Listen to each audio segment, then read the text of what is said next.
I've lived in Florida for a long, long time. Ever since 1980, I moved from New York and moved into Florida.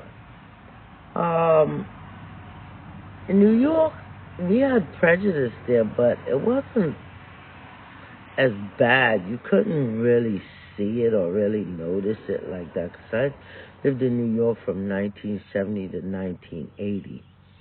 And during that time, you found that in New York, people was just, their mentality was pretty much coming out of slavery. They had like a coming out of slavery mentality, and they thought about, you know, blacks, like they would be doing a lot of A is for Africa, B is for black, C is for culture, and that's where it's at type mentality that they had back in the 70s. Like they were like just glad that they had certain rights and was just coming up out of slavery, the mentality of the people. So in the 80s, I moved to Florida and I realized the mentality in Florida was so much different. There was less buildup of land here. You found more empty spots here. You found the streets less crowded.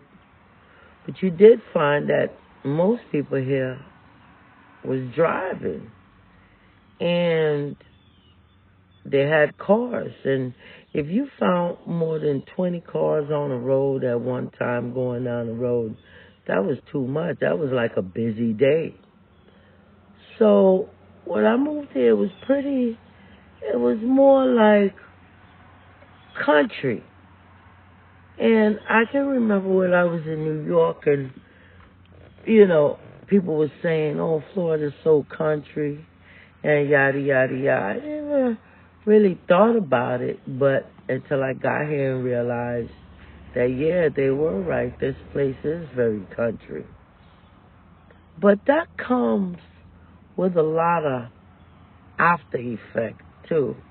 And what I mean by that, when you come to a place like Florida, who was like a backwoods country, underdeveloped, then you have these cops, and most of them were like rednecks.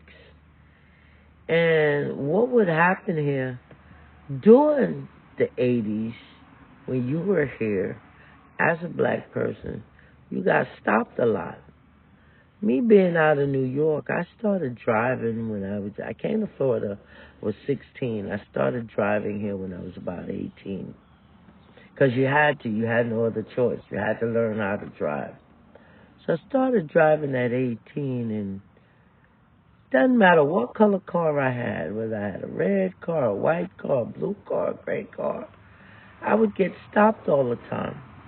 But then I also realized that inside my car I was having like Jamaican flags or Jamaican headrests or Jamaican steering wheel covers or Jamaican things hanging from my rearview mirror. And I didn't realize that was one of the causes of me being stopped all the time. I thought that, you know, I was just being stopped, and after a while I thought I'm being picked on, and it took me a long time to realize that the reason I was being stopped, because when I used to be stopped all the time by the police, they would make up things to stop me. Like, oh, you were speeding down the road, or you didn't flicker you didn't turn on your head signal, your signal to turn, or you didn't turn on your lights on time, and just all kind of crap they would stop you for. Because then again, there wasn't that many people, and you had so many cops, and so these cops was writing tickets daily. So I thought that it was me. Like, what's going on? it took me years to realize that, see, the reason why you're being stopped, you were being profiled. And how you were being profiled was you drove around with Jamaican flags, Jamaican this, the music in your car, the reggae, all the signs that show that you were not from here.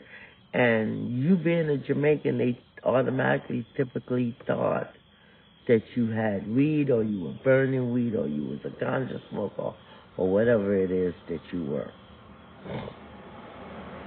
So that went on for years until like I said, I realized, and I kind of got rid of those things in my car. I used to love having those things in my car all the time. Flags, all kind of stuff. I don't do that anymore. I just have a plain, straight car. Nothing. It doesn't matter. You know, I don't put no flags in my car. I don't put no signs on my car. No bumper stickers to say anything. I just keep a straight, clean car with nothing. Because the moment that you start putting something on your car or in your car, they target you because they see it and they read it as to whatever they want to read it for. And I can tell you this, if you're Jamaican and you're riding around with Jamaican flags, automatically they think if they stop you, they're going to find ganja or marijuana or whatever you want to call it in your car. They automatically assume you're Jamaican drugs, and it's always going to be ganja. You understand? This is what they think at all times. So, for those people out there who are driving around with all kind of flags and stuff in their car, I suggest that you get rid of those things out of your car, because these people here will stop you and ticket you and harass you. And especially with all this immigration stuff going on now, be very, very careful. That should deter you totally from driving around with anything in your car that suggests that you are not American at all.